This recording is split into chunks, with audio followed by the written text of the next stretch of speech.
Hey, what's up everyone? So today we're going to talk about how to budget as young professionals. Budget reasons. You gotta help me cut the budget a little. Sure, what's your budget? Budget. If you're new here, my name is Akin and I've been working full-time for about 2 years now. So I'm a young professional myself as well. Even though most of us work part-time jobs in college, I will speak for myself. Almost all of the money I made went to my expenses like my college tuition, rent, etc. But as we jumpstart our careers with a full-time job and start making real money, it's very important to establish healthy financial habits early on that will set us up for long-term success and will eliminate the financial stress and money-related uncertainties some of us had back in college. So let's get into how to budget as young professionals. Let's get one thing straight. If you can't measure something, you can't manage it. So the very first step in budgeting is understanding where your money is going. Start by tracking your expenses. Keep a record of everything you spend, whether it's rent, groceries, transportation, or entertainment. There are a bunch of apps and tools available that can help you with this to make it easier to categorize and monitor your spending. Or you can just create a simple Excel spreadsheet like many people do to track your expenses monthly, bi-weekly, or however you want. By doing that, you'll get clarity on your spending patterns, identify areas where you can cut back, and ultimately gain better control over your finances. Before I started tracking my expenses, I thought I was spending a lot less than I actually was, but then I realized I was off by a couple of $100s regarding my expenses.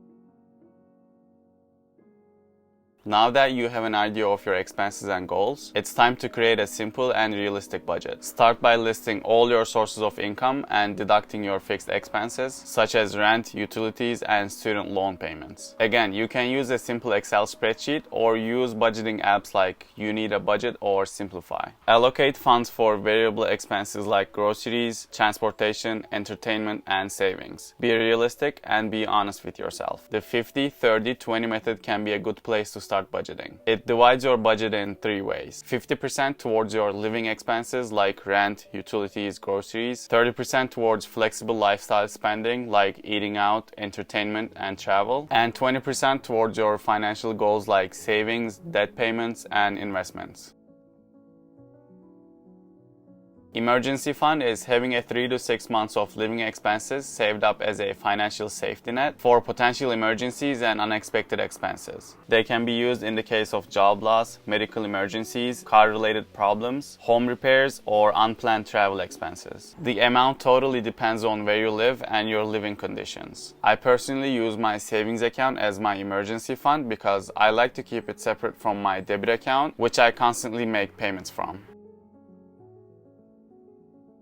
To stay focused on your budget, I think it's important to set financial goals. Whether it's saving for a down payment on a house, paying off student loans, or building an emergency fund. Having those goals in mind gives you a clear direction for your budgeting efforts. I personally think the order should be pay off any debt you have, depending on the interest rate, then build an emergency fund, start investing, and save for a down payment on a house. This is gonna sound extremely cliche, but it's important to set smart goals. Specific, measurable, achievable, relevant, and time-bound. Goals like I want to be financially free without any action items or without a specific plan wouldn't get you anywhere. But I would say don't overcomplicate it. When I first started working full-time, my goal was to save up $10,000 for my emergency fund, then pay off my car loan early.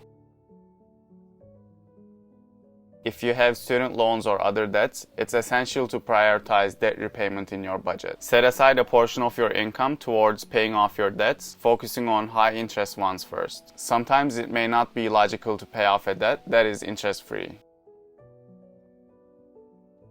Without getting too much into details, 401k match is the money your employer contributes to your 401k account. For each dollar you save in your 401k account, your employer wholly or partially matches your contribution up to a certain percentage of your salary. It's very important to contribute to your 401k and take full advantage of your employer contributions as long as it's financially possible, because it's literally free money. Roth IRA account is similar to 401k, meaning it's basically a retirement account, but there is no employer match. What's great about the Roth IRA is tax advantages. Contributions to a Roth IRA are made with after-tax dollars, meaning you've already paid your taxes on the money you contribute. And the growth and the earning within the accounts are tax-free, and qualified withdrawals in retirement are also tax-free. This could result in significant tax savings over the long term, because the amount of tax you would have to pay now would be a lot less than what you would have to pay when you're 60. Saving money can be challenging, especially when you're starting out your career, but one effective way to make it easier is by automating your savings. You can set up automatic transfers from your checking account to a separate savings or an investment account. By automating your savings, you will ensure that a portion of your income is set aside without even thinking about it. It's a great way to build your emergency fund or work towards your financial goals without slacking. The last tip I have is similar to the first one, tracking your expenses. When it comes to your credit cards, watching your spending is extra important because you don't want to have a credit card debt where it affects your credit score. So I would say always pay your balance in full each month. This will help you avoid accumulating high interest debt that you definitely don't want. So these are the 9 budgeting tips for us young professionals. If you want me to get into detail for any of these, let me know in the comments. And subscribe if you haven't already. Thank you so much for watching, and I'll see you in the next one. Peace.